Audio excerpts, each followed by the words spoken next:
আজ রাতে ভালো ঘুমই হয়নি, কত রাত পর্যন্ত জেগেছিলাম। তো যাই হোক বন্ধুরা, সবাইকে জানাই শুভ সকাল। তোমরা সবাই কেমন আছো? আশা করছি তোমরা সবাই খুব ভালো আছো।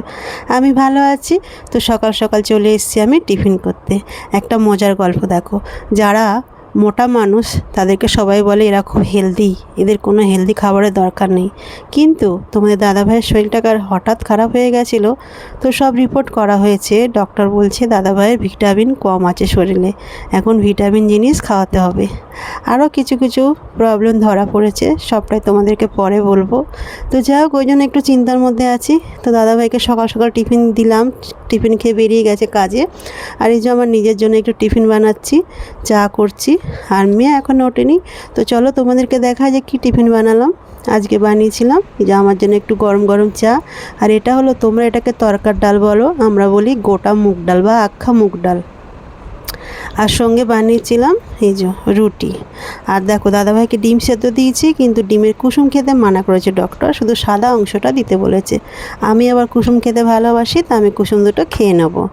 আর এখানে আবার সবজি কাটতে বসে পড়লাম। ডক্টর তো পুরো মানা করেছে যেন আলু টালু একদমই যাবে না দেওয়া, মানে খুবই কম।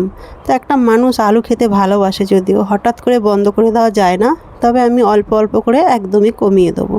তো যাই হোক, সবজি কাটতে বসিয়ে দিয়েছি, মানে সবজি কাটতে বসে গেছি। ওদিকে ভাত বসিয়ে দিয়েছি, খুবই চিন্তার মধ্যে আছি। তো যাই হোক, এই যে রান্নাবান্না বলো তো আজ ডাঁটা দিয়ে একটু পোস্ত দিয়ে করব। আর তেমন কিছু আজকে ছিল না, হালকাই রান্না হচ্ছে। কি রান্না বান্না হচ্ছে তোমাদেরকে অবশ্যই দেখাবো। তো দাদাভাই তো আসবে আবার দুপুরে খেতে, আর এখন অনেকটা টাইম হয়ে গেছে। যাই হোক, তারপর সমস্ত কাজ সেরে ঘর দৌড় মুছে এই যে স্নান করে বেরোলাম। কয়েকটা জামা কাপড় ছিল, হাতেই ধুয়ে নিলাম, আজ আর মেশিনে দিইনি, অল্প জামা কাপড় তো। আর তার সঙ্গে এই যে পা পোস্টটাকে ধুলাম, এই খুব মোটা, এই শুকাতে না 2 দিন লেগে যায়।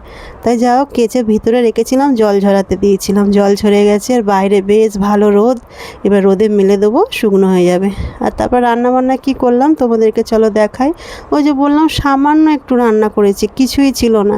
এই যে ডাঁটা দিয়ে পোস্ত করেছি একদম অল্প একটু, আর একটা বেগুন ছিল, বেগুনটাকে ভাজা করেছি।